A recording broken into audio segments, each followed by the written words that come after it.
Wel, helo, sut ydych chi gyd? Gobeithio bod pawb yn iawn yna. Mae'n braf iawn cael siarad efo chi heddiw ar ddiwrnod digon diflas yma yn y parc. Dwi angen rhywbeth i godi'n nghalon. Be fysa'n codi calon chi? Mae wedi bod yn flwyddyn digon diflas yn do, a dwi'n meddwl bod ni angen clywed newyddion da am unwaith. Dych chi'n hoffi clywed newyddion da neu newyddion drwg? Ydy newyddion da yn gwneud chi'n hapus? Yn gwneud chi'n neidio? Neu hyd yn oed sgrechian? Be am newyddion drwg?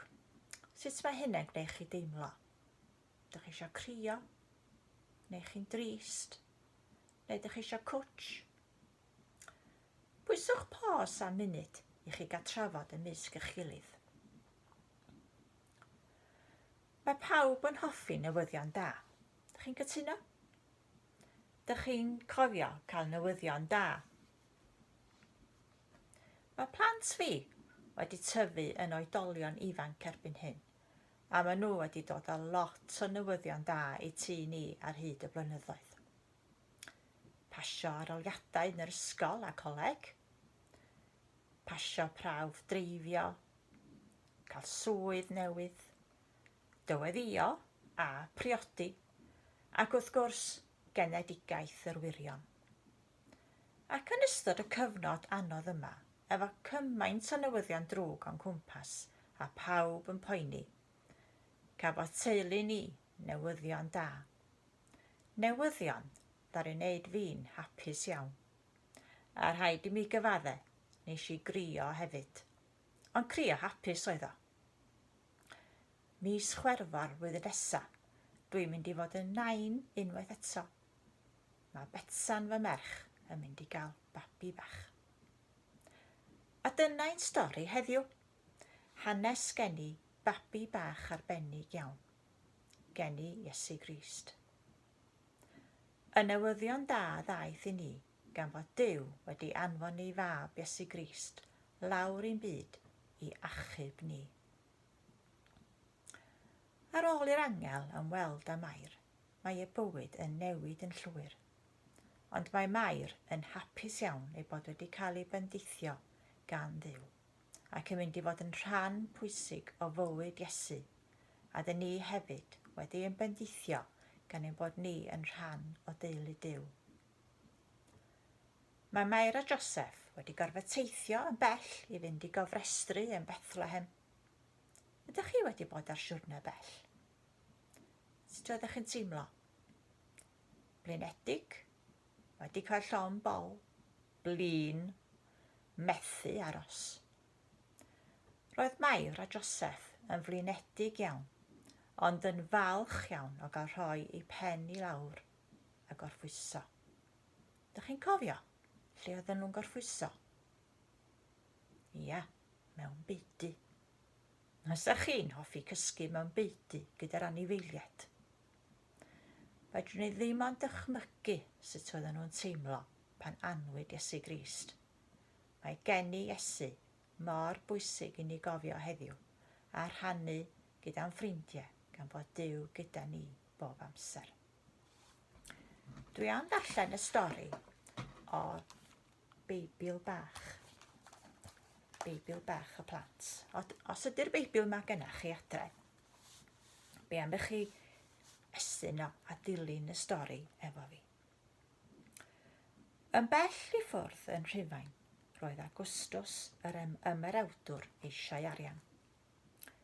Ysgrifennwch enwau'r holl bobl sy'n byw ym mhob gwlad mae Rhufain yn ei rheoli, meddai. Rydw i am wneud yn siŵr fod pawb yn talu treth i mi. Aeth gorchymyn yr ymerawdwr ymhell dros y môr i'r wlad lle roedd Mair a Joseph yn byw.